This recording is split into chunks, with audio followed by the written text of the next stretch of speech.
Room tour tayo. Ayan ang door.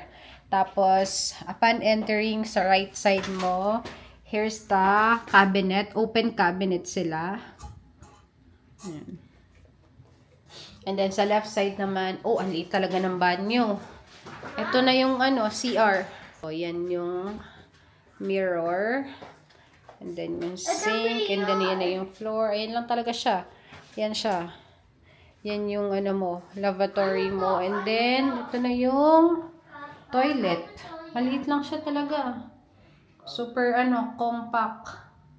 Pero, malinis naman. Ano gawa mo? Yan, mini bar. There's the ref. And the bag. Yeah. And ito yung malaking mirror. Yan.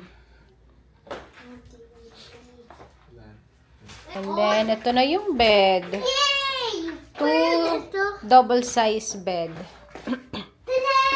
Maliit lang siya. Ayan na yung bed, tas ayan lang yung space.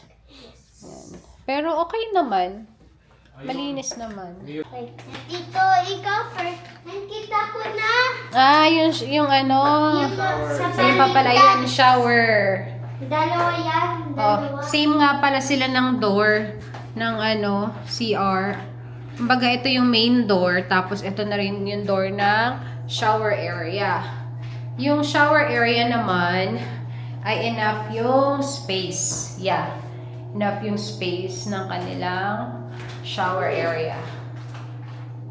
Hindi nga lang ganun kalinis yung mga yung mga sides. Why? I don't know.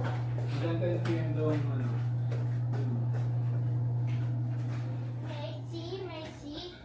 Ito. Ito po. Hindi. Well, we can go out.